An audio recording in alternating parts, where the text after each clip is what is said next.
The low hum of the jet engines on the private tarmac was almost drowned out by Marcus Hall's racing thoughts. He had every reason to feel victorious. His name was on the plane's ownership papers. But when he stepped on board in an understated navy suit and a well-worn leather bag, he was met with suspicion instead of respect. When the flight took off, a collision of worlds attendant Lisa Rogers walked up to him. Her sharp voice cut through the air in the cabin like a blade. She didn't see him as the powerful man running global ventures. She thought he was out of place and needed to be fixed. Marcus's calm answer only seemed to confirm her assumption. "Sir, you'll need to move," she insisted. What she didn't know, what no one on board suspected, was that the man she just dismissed owned not only the first-class seat she was guarding, but every inch of the plane itself. The mysteries of owning things. This isn't just another travel accident. It's a clash of truth and perception that will make you think. In new real-life stories, we look at what happens when someone faces prejudice with strength and poise, turning an act of disrespect into a chance to make a difference. Stay tuned to find out how this flight changed not only a life but also a business. When Marcus Hall got on the sleek private jet, the cool leather duffel over his shoulder felt lighter than the weight of the demands that came with it. He had learned early on how to handle problems with calm.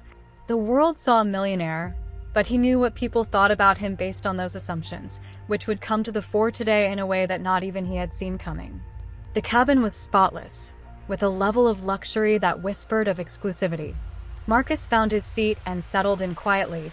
He avoided the gazes of the few passengers already seated, his calm demeanor masking a lifetime of facing subtle slights. Not long after, a tall woman in a perfectly pressed suit walked up. Her tight, professional smile showed that she was working hard. "Excuse me, sir," Lisa Rogers began, her tone carrying the crispness of authority. "This section is reserved. If you'll please move to the back of the plane, I'd appreciate it." Marcus had heard those words before. They were assumptions wrapped in politeness but used like judgments. He looked her in the eye and said, "I think I'm in the right seat." Her smile faded and was replaced by a flicker of irritation. "Sir, I don't want to make this difficult." "Let's avoid a scene," she said. Marcus studied her for a moment, the stress rippling through her stance like a thread pulled taut. He could have ended standing firm against shadows if they revealed everything, but something stopped him. Maybe it was curiosity, or perhaps a need to see how far she would go to defend an assumption that had no ground to stand on. Instead of explaining, he reached into his pocket and produced his boarding pass. Holding it out without a word, Lisa snatched it. With practiced speed, barely glancing at the details before handing it back. "There's clearly been a mistake," she said, her tone growing sharper. "I'll check with the crew." She left without waiting for an answer, and Marcus leaned back in his seat, his expression unreadable around him. Passengers shifted uncomfortably, some pretending not to watch, while others traded whispers. He could feel the weight of their stares, curious, skeptical, and in some cases accusatory. He'd been here before. The stage was new, but the performance was familiar. Lisa returned moments later, her jaw set. "Sir, this seat is reserved for premium passengers. You'll need to move now." The air in the cabin thickened with stress. Marcus straightened slightly, his voice calm, but with an edge that cut through the rising noise. "I think it's time you take a closer look." He reached into his jacket and retrieved a slim leather folder, putting it on the tray table between them. His movements were measured, not rushed, as he flipped it open. Lisa hesitated, her confidence faltering for the first time. He slid a single sheet of paper toward her. Lisa picked it up, her eyes scanning the document. The logo at the top was unmistakable, bold and authoritative. Her gaze shifted to the name at the bottom, and her breath hitched. Marcus Hall, owner. Her posture, the bombshell that changed everything, stiffened,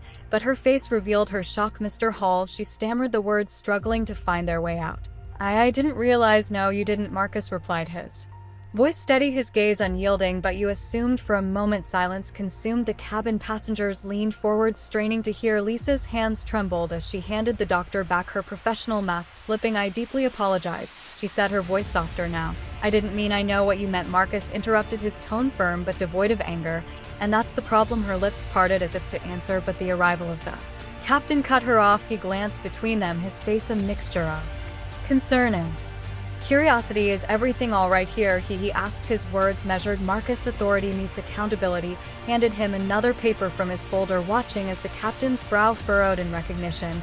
He turned to Lisa, his tone formal. "Miss Rogers, I'd like to speak with you privately." Lisa nodded stiffly, following him to the galley. Marcus watched them go, then leaned back in his seat, his calm exterior betraying none of the frustration simmering beneath. The murmurs around him grew louder. Piecing together the puzzle of who he was and what had just unfolded. Marcus ignored them, He wasn't here to perform for an audience in the galley. Lisa's world was unraveling. The captain's words were low but firm, each one chipping away at her confidence. "You try to remove the owner of this plane from his seat," he said directly. "Do you understand the gravity of this mistake?" Her answer was quiet, almost inaudible. "I didn't know. I thought you thought wrong." He cut her off. "And now you'll have to deal with the consequences." Lisa returned to the cabin with a subdued demeanor, her head bowed slightly as she approached Marcus once more. "Mr. Hall," she began, her voice trembling, "I can't explain how sorry I am for my actions. It was unprofessional and unfair." Marcus met her gaze, his expression inscrutable. "Leighton, move on," he said, simply turning back to his notebook.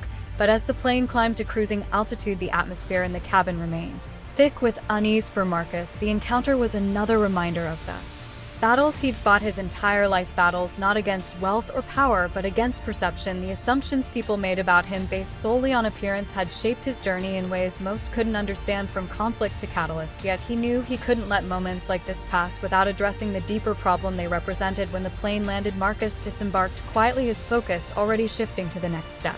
This wasn't about a single incident, it was about dismantling the mindset that allowed such incidents to occur. He contacted the airline's executive team, setting in motion a plan that would challenge the culture within their organization. Weeks later, Marcus sat across from the airline's leadership in a glass-walled conference room, his presence commanding respect. "What happened on that flight isn't an isolated incident," he began. "It's a symptom of a larger problem, one we need to address." The room fell silent as he outlined his proposals, a comprehensive strategy to combat bias and foster inclusion. His words were deliberate, each one carrying the weight of his experience. But by the time he finished, there was no room for debate. Back on the ground, Lisa Rogers was embarking on her own journey of accountability. Her conversations with Marcus had ignited a transformation, one she was determined to see through. As she completed diversity training and reflected on her actions, she began to see the world and her role in it through a different lens. For Marcus, the confrontation wasn't about vindication, it was about creating a rip of change, one that extended beyond himself to touch the lives of those who came after.